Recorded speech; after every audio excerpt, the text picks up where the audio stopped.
Começa agora, na Rádio 98 Talks. Quase um minuto, você pode até não achar que é verdade, mas eu estava de férias morrendo de saudade de vocês.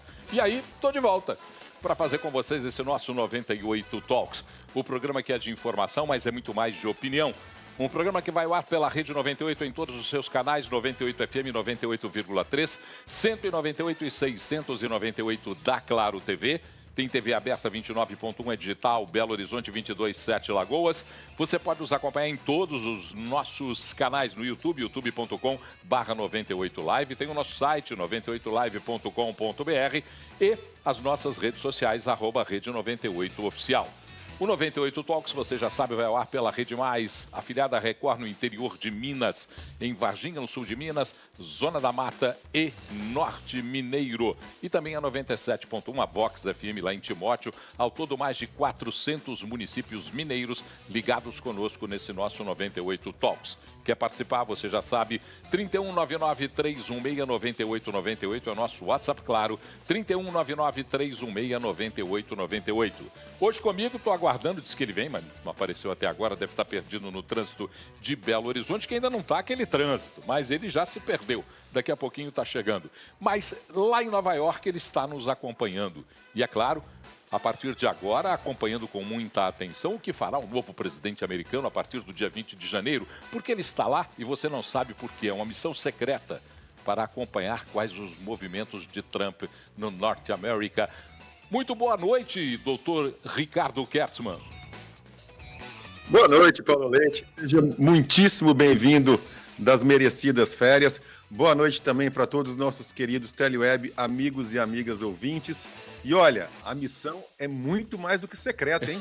Eu fui convidado, não foi só o Bolsonaro, não. Eu também fui convidado a participar da cerimônia de posse do presidente Donald Trump.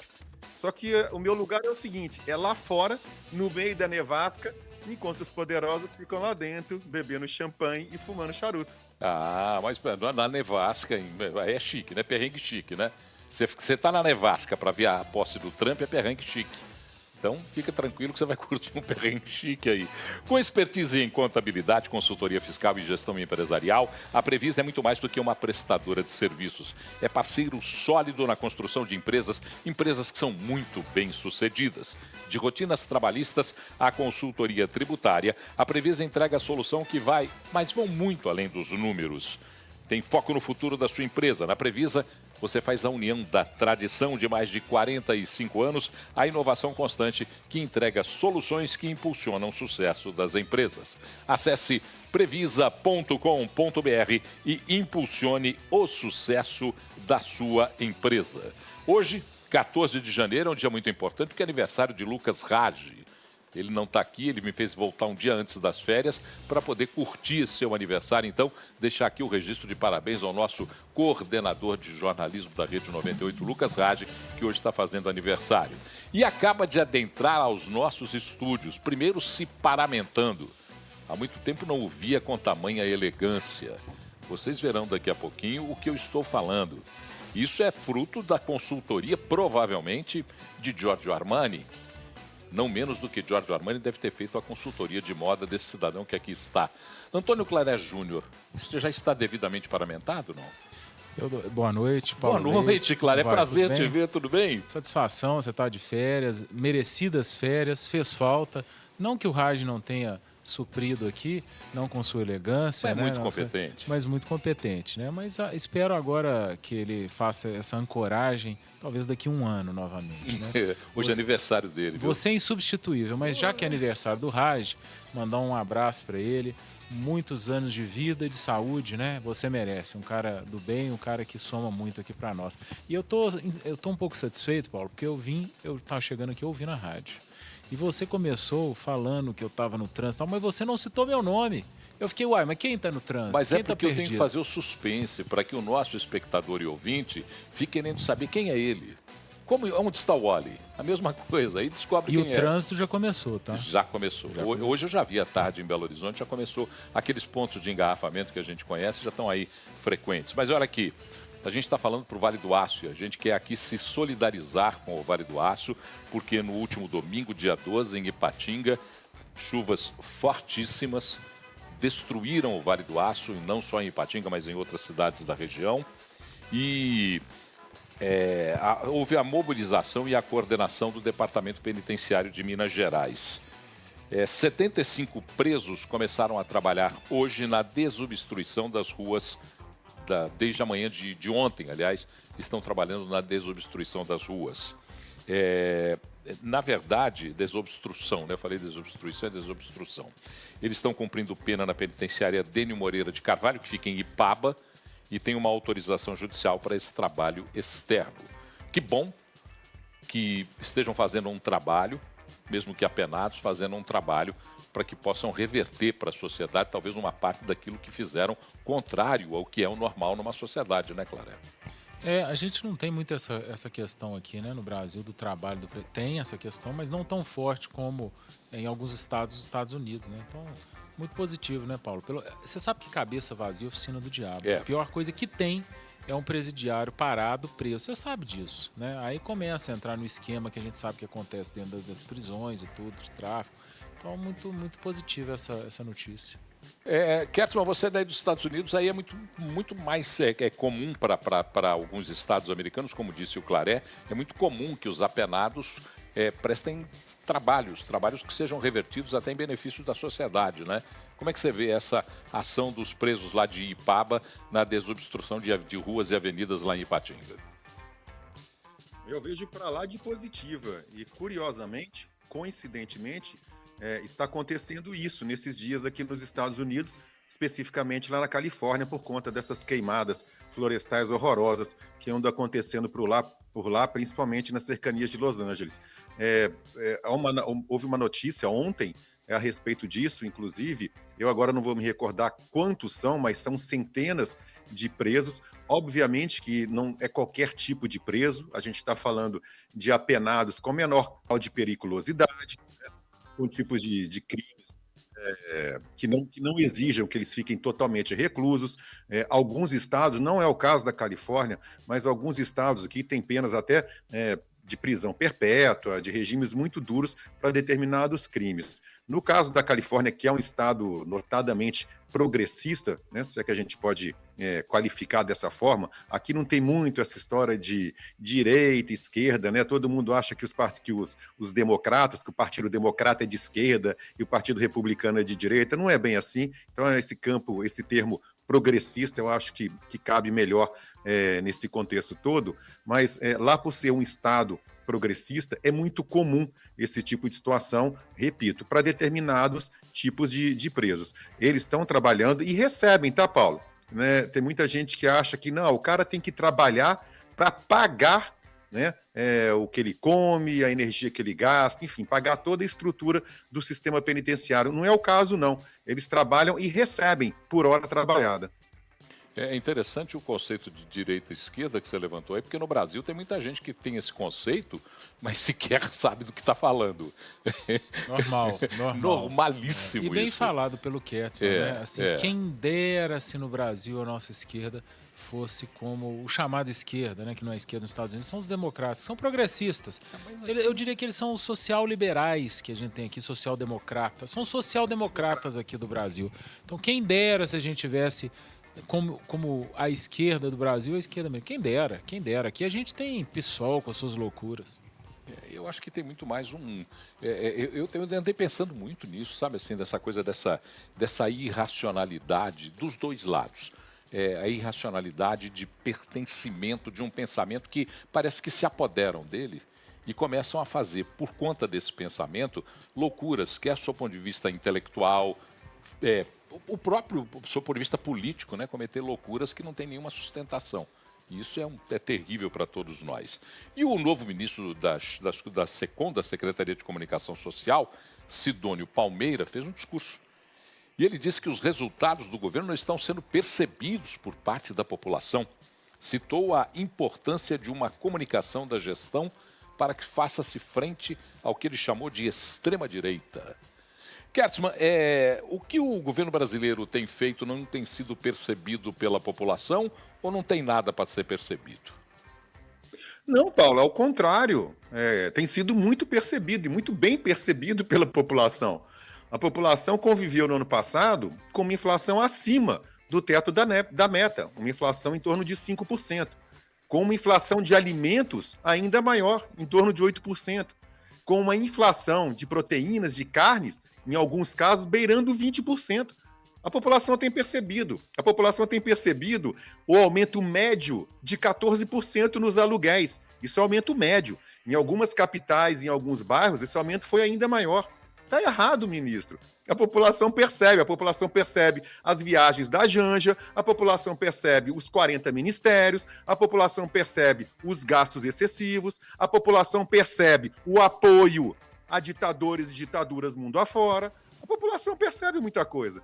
Agora, o presidente pode mandar ministro das comunicações embora, trazer marqueteiro, porque esse que assumiu agora, esse Sidônio Palmeira, né, foi o marqueteiro de campanha. Pode trazer quantos marqueteiros quiser, porque a missão é uma missão inglória, uma missão difícil. É quase que você vender, né, um carro usado em péssimas condições por um preço acima do mercado.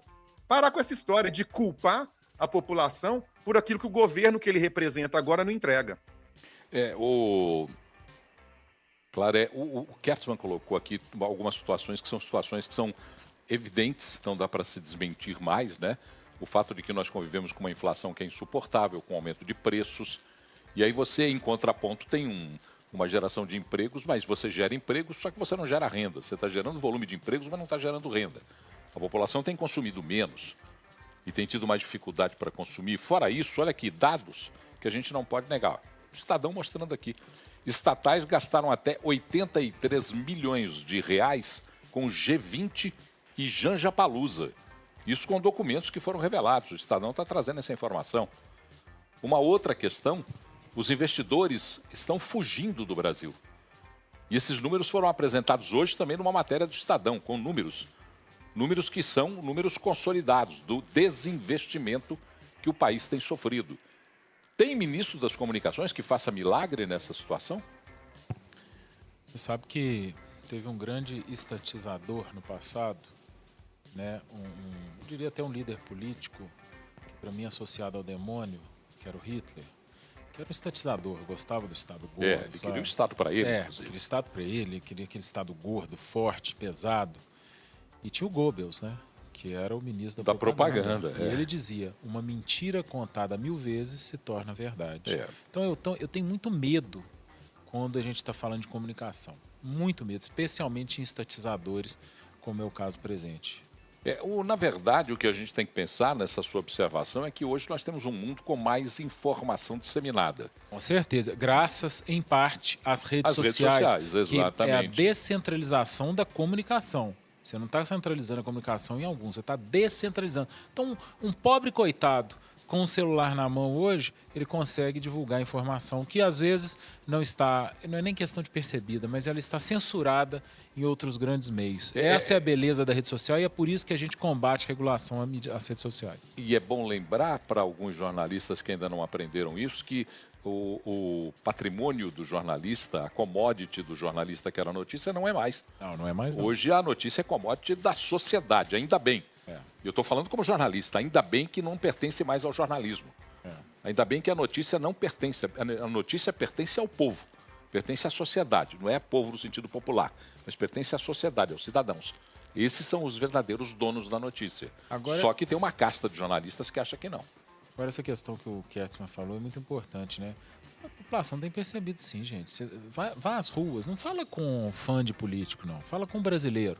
Brasileiro, como esses dias um Uber que eu peguei e que surgiu o assunto, passou uma notícia aí da Janja, ele fez uma piada, eu falei assim, você como é que é? Você apoia quem? Ele falou assim, olha, te falo a verdade, eu sou um brasileiro que acorda 4 da manhã todos os dias e roda aqui 15 horas, eu não sei de nada, não quero ninguém, eu quero trabalhar. E ele está certíssimo. Então, se você perguntar para esse brasileiro, que não tem lado, não tem nada, ele vai falar que ele está percebendo todo o negativo, todos os resultados negativos desse governo federal. Tá aí, gente, não dá para mentir, não. Tá aí. Kertzmann trouxe números. Vai lá comprar lá carne, vai lá comprar café. Café era R$18, hoje é 30. Não, e vê quanto tem de despesa das estatais. para patrocinar a G20 no Brasil, para Janja Palusa e outras Janja Palusa é o coisas fim da mais. picada. Mas Janja Palusa é o são- fim da picada. Vou voltar a repetir aqui, 83 milhões e 450 mil reais gastos das estatais brasileiras, que passaram a dar prejuízo desde o início do governo Lula. Lembrando que no governo anterior, quando a gente, eu, você, Kessman também, a gente defendia a privatização dos Correios, quase que a gente apanhava. É. Não, Correio é importantíssimo, olha aí. Mas a gente defende a privatização para evitar que as estatais sejam usadas pelos donos do poder, pelos inquilinos do poder, né? Porque eu não trato como donos, eu trato como inquilinos. E já que são inquilinos do poder e que nós somos donos da casa em que eles moram, está na hora de botar alguns para fora para resolver esse Vamos problema. fazer o despejo. Vamos fazer o despejo logo. O presidente Lula sancionou hoje o projeto que cria regras mais flexíveis para o pagamento das dívidas dos estados para com o governo federal. Mas ele vetou trechos, porque, segundo ele, trechos que geravam impacto no resultado primário das contas públicas, ou então o uso de recursos do FNDR, que é o Fundo Nacional de Desenvolvimento Regional, para diminuir o volume dos passivos. Esses vetos do presidente Lula, se acompanhou de perto aí, Kertzmann, você até tem uma matéria, né, que o Fator divulgou a respeito desses vetos do presidente. Queria que você comentasse um pouco a respeito disso, dos vetos, do que esses vetos representam e de que danos esses vetos podem causar nas contas públicas de cada estado.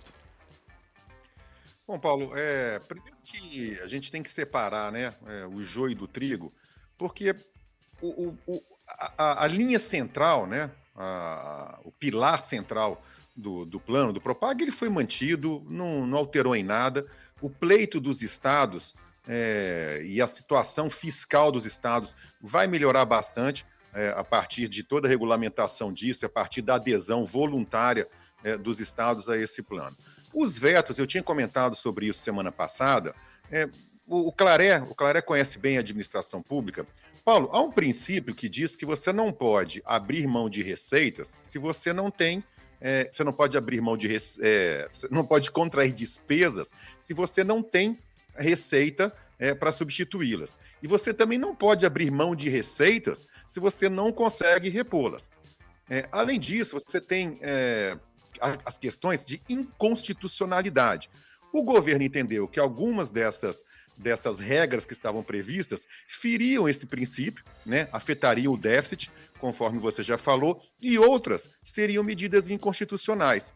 E fez o que ele acha correto, que foi vetar. Algumas dessas medidas, inclusive, eu acho que tem toda a razão.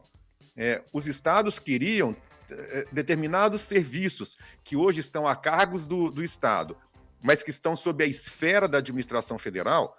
Os estados queriam que isso entrasse no cálculo da seguinte forma: olha, isso é uma obrigação federal, é realizada por mim, então o dinheiro que eu gasto, isso tem que servir como uma parte, né, como se fosse uma parte da prestação que eu tenho a pagar. O governo alega o seguinte: não, você não pode se beneficiar de duas medidas, uma no decréscimo de juros e no alongamento da sua dívida e ao mesmo tempo ainda cobrar. É aquela história do bem bolado, né? Duas partes sentam, acordam e tocam o barco adiante. E isso, Paulo, a mim me parece razoável. Inclusive, o senador Rodrigo Pacheco, né, isso são informações, ele ficou muito contrariado com as manifestações públicas do governador Romeu Zema. Eu até acho que ele deve rebater essas manifestações do Zema publicamente, porque ele não concorda com o grosso dessas manifestações, porque, a meu ver, Paulo, o governo de Minas, principalmente, porque dentro do que foi aprovado, permite uma coisa que é muito importante para Minas, que é uma flexibilidade no chamado teto de gastos aqui do Estado. Por favor, não confundir com aquele arcabouço fiscal do governo federal, que sempre foi uma ilusão, a gente sempre falou isso desde o começo. Minas tem um teto de gastos, ele pode contrair despesas no ano seguinte que estão atreladas ao gasto do ano anterior, e isso foi mantido. Isso foi quase que uma necessidade que Minas, foi quase que feito sob encomenda para Minas. Então, assim, eu entendo as críticas políticas, é papel de qualquer político da oposição combater o governo federal ou criticar o governo federal, Eu concordo com as críticas do governador Romeu Zema sobre a gastança desenfreada do governo federal, a gente fala isso o tempo todo, mas eu acho que nesse momento não há que se misturar as duas coisas, sob pena de estar sendo injusto até com todo esse trabalho que foi feito durante esses meses todos, que culminou na aprovação desse projeto. O governador Romeu Zema, só para completar a informação dada pelo Kertzmann, acusou o Lula de repassar para os estados a conta da gastança, porque Minas, com os vetos, terá aí um prejuízo de 5 bilhões para os cofres públicos do estado. E aí, Clara, como é que você viu a aprovação de parte do Propag e os vetos de Lula? Bem, eu acho que o Congresso, né, a Câmara, o Senado, né, o senador Rodrigo Pacheco, foram muito felizes, né, na busca por esse Propag, no desenvolvimento aí dessa lei que melhora as condições da dívida, que finalmente está sendo resolvido, mais de 30 anos, agora na gestão do Romeu Zema, a gente consegue achar um caminho que vai servir para todos os estados, obviamente. Foram muitos meses de trabalho, e então vem o governo Lula, né, o trapalhão, e consegue atrapalhar um pouco o Propag. Infelizmente, devido aos seus vetos, nós teremos aí mais 5 bilhões do dinheiro do pagador de impostos mineiro para a União. A União que está ganhando dinheiro demais, está com recorde de arrecadação, está com recorde de gasto também, de despesa. Então o governador Romeu Zema está certo. O Kertzmann, ele fala uma verdade. Existem questões que o governo federal traz. Eu vou vetar porque questão de déficit, está certo. Mas tinha outro jeito de não entrar nesse déficit. Reduzindo despesa, mas ao invés de reduzir despesa, ao invés de reduzir, igual você trouxe aí, algumas gastanças, alguns belos exemplos de gastança, ele preferiu deixar na conta do pagador de impostos mineiro, infelizmente. Então está certíssimo o governador Romeu Zema, está certíssimo o vice-governador professor Matheus, que também se manifestou nesse sentido. O Propag, ele continua bom, claro, mas ele teve um pouco da sua boa imagem e da sua boa eficiência atrapalhada, mais uma vez, pelo Lula, né? Depois de um grande trabalho no Senado, um grande trabalho na Câmara, vem o Lula e dá uma atrapalhada na situação. Bastava ele cortar a despesa dele, não precisava jogar essa para os mineiros. Bom, em resposta... Diga. Não, Paulo, olha, eu sinceramente, eu acho que a gente precisa ser justo com a história, de um modo geral. Cada estado, essa dívida dos estados para com a União, cada estado tem uma história. Cada estado tem um motivo, né, para essa dívida ser tão alta assim. Quando a gente fala de estados, a gente está falando que Minas, Rio, São Paulo e Rio Grande do Sul concentram 85% do estoque dessa dívida estadual para com a União. Minas, ao longo de décadas, eu me manifestei isso diversas vezes no programa, Minas foi extremamente prejudicado ao longo de décadas por um monte de medidas por parte do governo federal que foram retirando de Minas Gerais receitas, né? Mudanças de impostos e tudo mais, eu cansei de falar sobre isso. Então, Minas tem uma peculiaridade. Agora, a gente não pode fechar os olhos, a gente está falando de dívida. Dívida é aquilo que os estados gastaram mais do que arrecadaram. Dívida é aquilo que diversos estados pelo Brasil, e Minas Gerais, inclusive, eu não estou falando desta gestão atual, essa gestão atual tem sido muito pródiga desde o início, desde a gestão do próprio Romeu Zema anterior, em fazer o possível e impossível para enxugar o Estado, né, cortar despesas. Mas a dívida, ela é histórica. Se você pegar o que o governo anterior fez, o que outros governos fizeram, são coisas que beiram o absurdo, beiram crimes, inclusive. Então, também a gente não pode deixar de reconhecer que estados e governadores, ao longo de décadas, torraram a grana do mesmo contribuinte que o Clara está falando agora. E foram bancados pelo governo federal. Eu acho que a gente tem que olhar os dois lados da moeda, sabe? Bom, vamos falar da AGU e Meta. Porque a AGU exigiu explicações da Meta a respeito dos comunicados feitos por Mark Zuckerberg com relação à mudança de checagem, a validação das postagens. Na verdade, essa validação será feita na medida em que aquele que se sentir ou aqueles que se sentirem prejudicados por essa postagem possam provar o contrário. Esse é o objetivo da comunicação de Mark Zuckerberg. Eu não estava aqui e a minha opinião é de que eu acho legítimo que assim o seja. É preciso entender que não há mais nenhum espaço para que pensemos em possibilidade de censura de qualquer opinião. Se a opinião for danosa, e eu sempre disse isso, se for lesiva ou danosa, que se aplique a lei contra aquele que lesou ou causou o dano. Ponto. Esse negócio de ficar atribuindo responsabilidade para, vai fiscalizar, vai criar parâmetro para, isso para mim é censura, sim. Eu comemoro mesmo medidas como tomadas pela Meta, eu comemoro. Porque elas dão a liberdade para a expressão e aí as pessoas têm que começar a ter a responsabilidade e a responsabilização.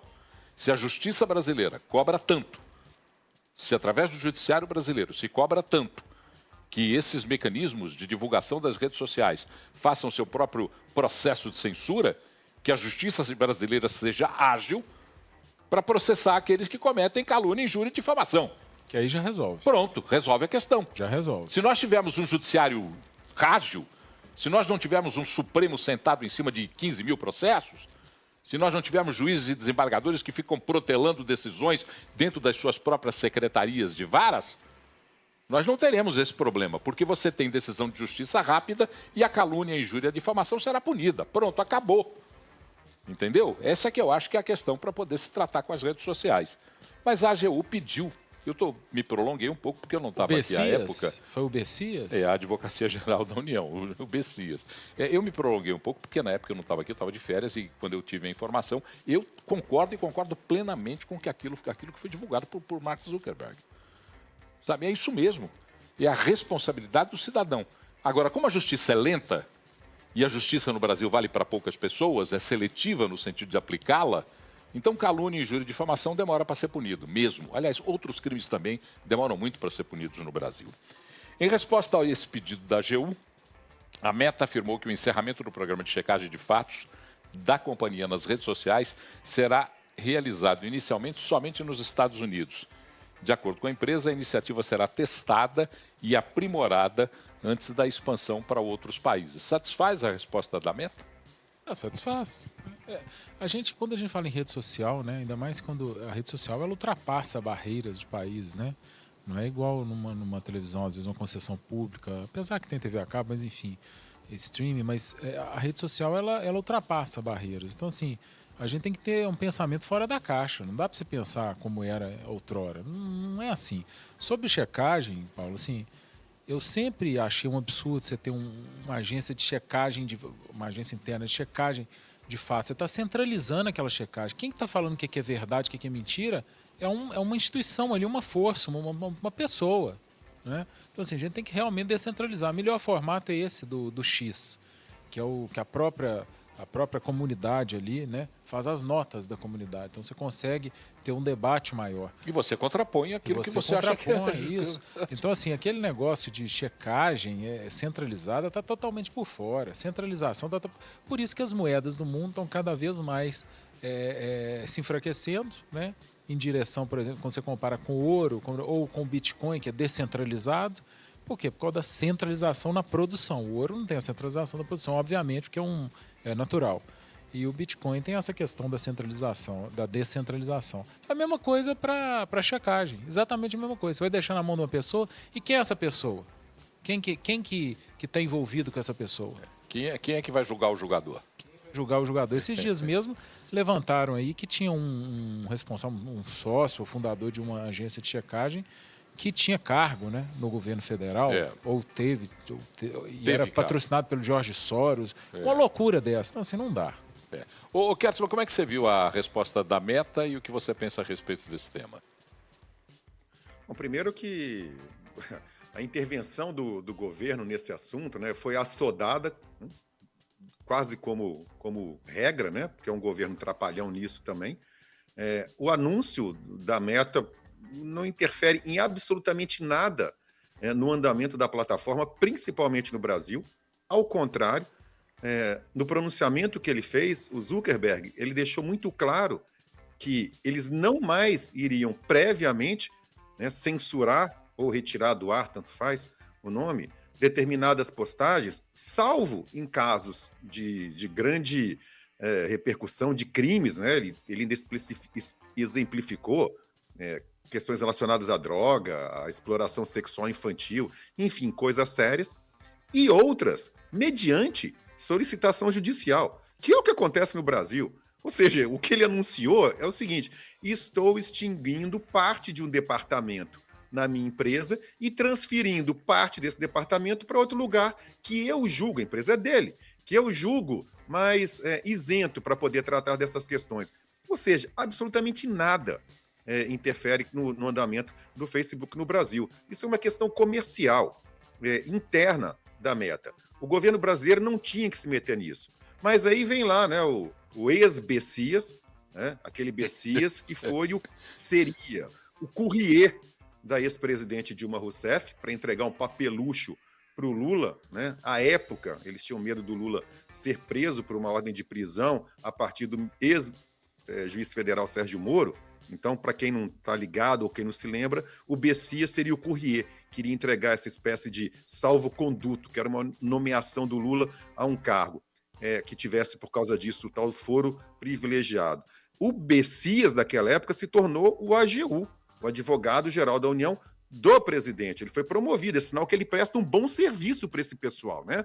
O pessoal admira o trabalho dele. Aí ele correu, repito, de forma sodada, né, para poder gritar por aí, não pode. Não pode o quê, seu Bessias? Não tem nada de errado nisso, não? Não tem nada de errado nisso, não. Mas eu sou de um mundo, ou de um país, onde os professores queriam ser professores não é porque ganhariam um cartão de crédito ou teriam facilitado seus ingressos em shows e espetáculos. Mas tudo isso você vai saber daqui a pouquinho, porque é o nosso próximo assunto. Vamos para o intervalo, a gente volta já. 19h36, é o segundo bloco do 98 Talks pela Rede 98, Rede Mais e Vox FM. Mais de 400 municípios estão conosco ligados nesse programa que tem o corte de imagens feito por ele, Teofir Júnior, e a supervisão de imagens de Rafael Ribeiro. Ao lado de Teofir Júnior, Eric Funes, o jornalista que é o produtor deste programa. E ao meu lado, fazendo o corte de áudio, Gilvan Gandra, o Talibã. Lucas Rage é o coordenador de jornalismo da Rede 98 e todas as equipes técnicas de jornalismo da Rede 98 e da Rede Mais nos ajudando a fazer o 98 Talks. A limpeza tem que ser uma prioridade em todas as empresas, lojas, academias, hospitais, salões de beleza. Isso porque ela transmite confiança, profissionalismo, cuidado. Por isso, invista numa higienização que é personalizada e que é de alta performance. E claro, eu estou falando da Distribuir Higiene, um portfólio completo, mais de 1.500 produtos, consultoria técnica, treinamento especializado e tem mais, viu? Pagamento é facilitado, entregue em até 72 horas. Acesse distribuirhigiene.com.br, distribuirhigiene.com.br. A Distribuir está também nas redes sociais, no Instagram, no Facebook e no LinkedIn. Tem recado aqui, vamos pegar 2 recadinhos rapidinhos aqui. Eu gosto muito de recado, e o Raj não lia recado. Não lia. Deixar aqui no dia do aniversário dele reclamação. O Raj é um problema muito sério, depois eu vou ter uma conversa com ele. Mas começa aqui com... A população também percebe os feitos positivos e a complexidade de governar um país. Lula é bem intencionado e sempre será visto assim pela maioria do povo brasileiro. Boa noite a todos. E a Maria de Fátima Carvalho que está falando conosco. Eu fico feliz porque a gente tem uma opinião divergente, sempre bem-vinda a opinião divergente. Gostaria que ela passasse para nós uma ou duas informações positivas que a população tem visto com o Lula, porque até agora o que eu tenho visto varia desde maior fiscalização aos pequenos informais, né? Nós temos aí quase 70% dos empreendedores no Brasil, Paulo, 70% estão na informalidade. Sabe o que vai acontecer com esse pessoal com essa mudança do Pix? Pois é, só reflita. Diga lá, Kerson. Não, interessante, é Dona Maria do Carmo, é isso? Maria de Fátima Carvalho. Maria de Fátima, ela tem razão, Paulo. Ela tem razão. A maioria da população brasileira reconhece, tanto que elegeu o presidente Lula. Nas últimas pesquisas, ele continua tendo maior aprovação do que reprovação. E é legítimo que assim seja, né? O Brasil não é um só. O Brasil são muitos Brasis. A gente só gostaria que essa informação do que acontece, na verdade, na realidade no Brasil, fosse mais disseminada. Porque nós temos hoje o cabresto rolando solto em boa parte de quem comunica nesse país. Mas isso é uma outra questão para a gente discutir um outro dia. E só para corrigir o Kerson, para ele ficar bravo, que ele não gosta de ser corrigido, a última pesquisa do Instituto Paraná Pesquisa, dia 13 de janeiro, mostra uma reprovação maior que a aprovação do Lula. Foi a primeira pesquisa que trouxe esse dado. O claro. Olha lá, eu falei que ele ia ficar bravo. Eu queria saber isso, assim, quando é que eu fico bravo de ser... Isso aí é a tal da fake news. Eu vou chamar o novo ministro do Lula para você, viu?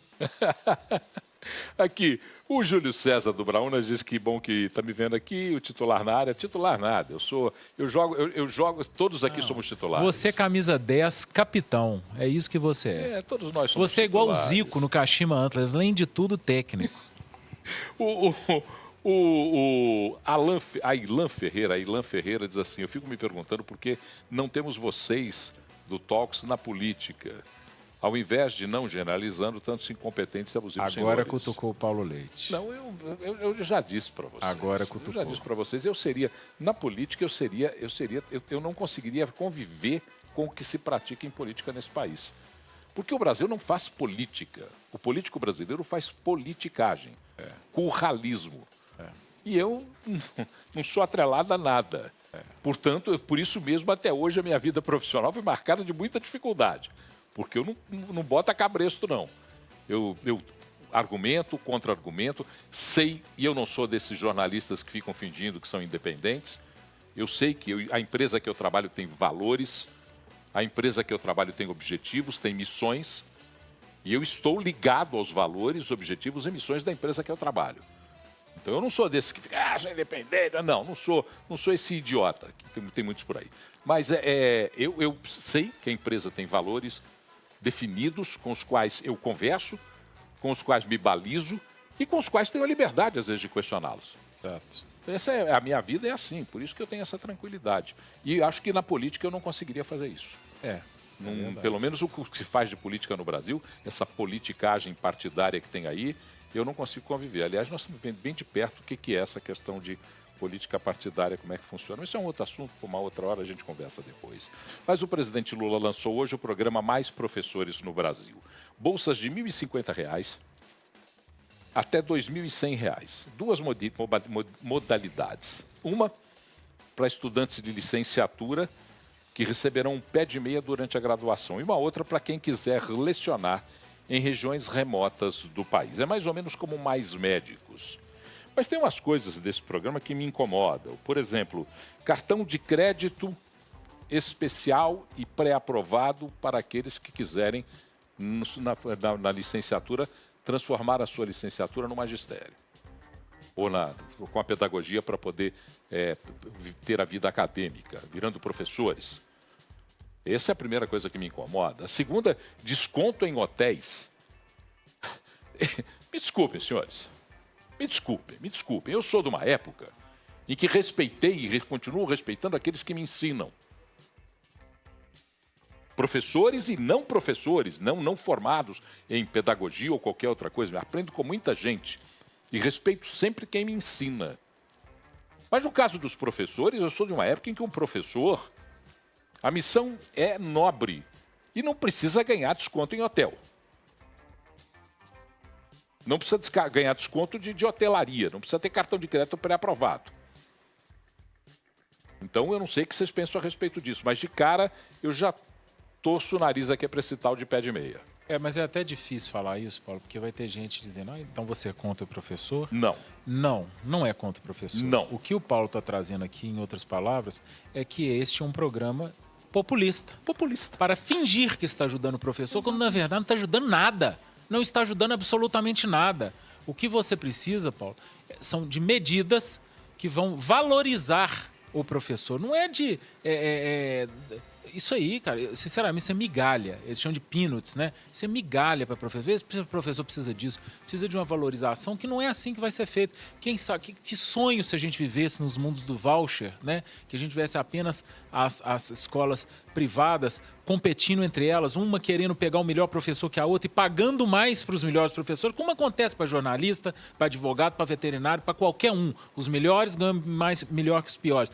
tem que ter professor que ganha bem, tem que ter professor que ganha mal. O professor ruim vai ganhar mal, o professor bom vai ganhar muito dinheiro. Não pode ser todo mundo nivelado por baixo. Mas para isso a gente precisa de concorrência. As boas escolas lutando pelos bons professores. Para isso a gente precisaria ir para um caminho de um voucher, por exemplo. Agora ficar dando... parece migalha mesmo, parece... Como é que fala quando você faz a doação, né? Pelo amor de Deus. É uma caridade. Não precisa de caridade para professor, precisa de valorização. Então, programa populista e que nós vamos falar mal, sim, sem medo de cancelamento. Diga lá, Kertzman, o que você pensa a respeito desse programa? Como é que é? Pé de meia da licenciatura. Bom, só fazer um parênteses aqui com relação a esses descontos, né? Isso é muito comum aqui nos Estados Unidos. Determinadas categorias, militares, por exemplo, aposentados, pessoas com mobilidade, você tem critérios que são definidos por estados, mas são leis federais também, isso vale para todo o país, em que tem descontos, não é só em hotel, não, tem desconto em passagem aérea, tem desconto em ingressos, né? Tem até uma sigla que é AAA, enfim, eu não vejo isso com maus olhos, não, mas eu só acho que não vai servir para nada, porque, infelizmente, né, sei lá, 80%, 90% dos nossos professores, principalmente os de escola pública, de escolas públicas, não tem dinheiro para viajar, então seria melhor que eles ganhassem melhor, que o governo remunerasse melhor, para eles poderem viajar e fazer uso desses descontos. Agora, Paulo, vou ver se o delay aqui não atrapalha muito. Eu queria te fazer 2 ou 3 perguntas para poder fundamentar o que eu vou falar a respeito do programa em si, pode ser? Sim. Quantos anos você tem de jornalismo? Eu tenho 48 anos de jornalismo. Vou fazer 49 agora esse ano. Quantos programas desse tipo, programas passageiros, populistas, cheios de nomes, de siglas, e que não são políticas de médio e longo prazo, você já noticiou na sua vida? Milhares. Aliás, cansado de fazê-lo, porque para mim isso aqui parece um review de tudo que eu já falei. E a última pergunta, essa você sempre sabe de cor e salteado. Qual que é o ranking? Onde que está o Brasil nos índices, né, os rankings mundiais de educação?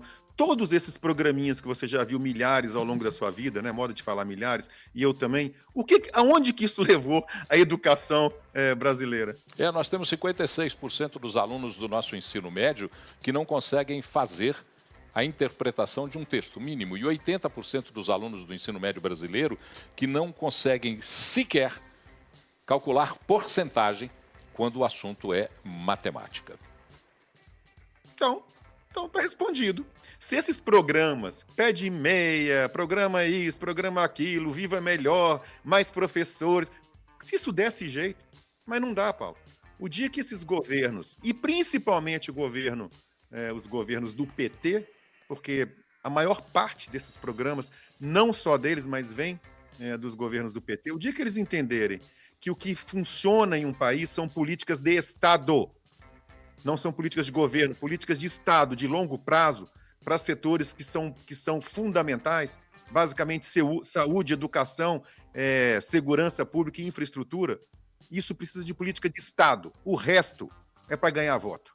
Inclusive, se nós estamos discutindo essa questão e você acende a luz sobre um tema que é fundamental, se nós estamos discutindo em políticas de Estado, por que não melhorar o nosso currículo base? Né? A nossa norma curricular, a regra que determina os currículos de ensino. Por que não fazer do professor um transmissor de conhecimentos e não um transmissor de comportamentos?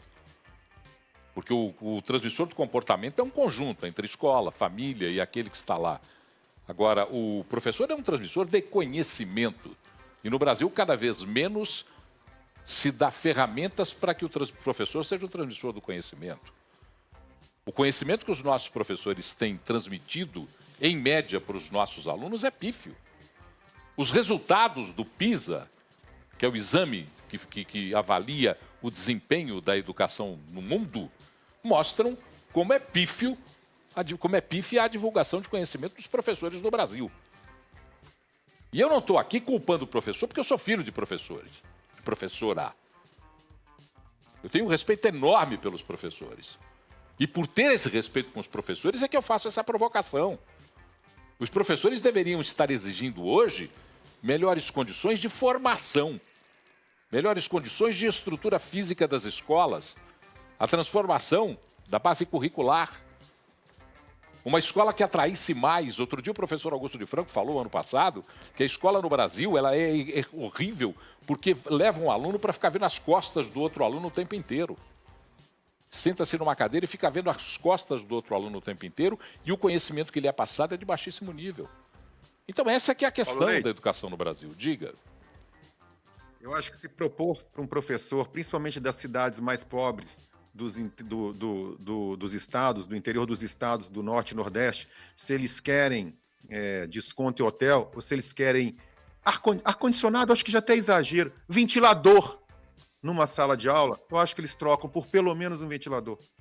Ou por pelo menos uma formação mais adequada a todos eles, uma valorização no próprio currículo de formação, porque não há, por exemplo, uma valorização no currículo de formação dos professores, que tem que ser questionado sim, viu?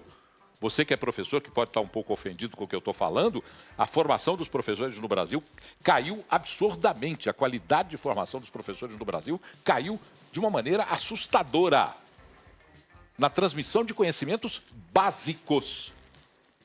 O professor no Brasil caiu de qualidade no que ensina. E isso, senhores professores, os senhores têm que discutir. E é a profissão dos senhores. Não se ofendam com o que eu estou falando, não. Como outro dia, numa das feiras de culinária, na festa portuguesa em Belo Horizonte, uma professora me parou dizendo que eu me antagonizo com os professores o tempo inteiro. Não! Eu estou fazendo uma reflexão para que vocês, professores, possam valorizar suas próprias carreiras, que estão desvalorizadas a cada dia. Os senhores são desrespeitados dentro da sala de aula todos os dias, os senhores e as senhoras. São desrespeitados na sala de aula o tempo inteiro. Por quê? Porque não há mais valor no que os senhores estão transmitindo como informação. E desculpem, os senhores querem ser transformadores de comportamento e não de conhecimento. E essa é uma realidade que o Brasil tem que encarar, ou não? Vamos ficar cegos para isso. Já fiz meu desabafo de hoje. Deixa eu falar aqui a respeito de quem está falando com a gente, a Penha. Valeu, Penha, muito obrigado. Olha, a gente tem, sim, às vezes, tranquilidade para tratar de pautas. Às vezes eu perco um pouco a tranquilidade. E o Marcelo está dizendo, meu caro Clarex, está feliz porque eu e você estamos de volta. Diz luz para a minha cultura. Obrigado. Pô, Marcelo. E eu digo para você, gratiluz pelas suas palavras. Gratiluz, gratitude e gratidão. Ricardo Kertzmann, gratiluz por participar conosco desse 98 Talks. Grande. É gratiluz pagar a conta de alguém, mas é gratiluz. Obrigado, Claré. Agradeço, obrigado. Seja bem-vindo novamente. Muito obrigado. Obrigado para você que nos prestigiou até agora. Você que está aí na Rede Mais, fica agora com o Jornal da Record. Para quem está nos canais da Rede 98, vem aí os FDP, os Filhos da Pauta. Ótima noite e até amanhã. Termina aqui na Rede 98 Talks.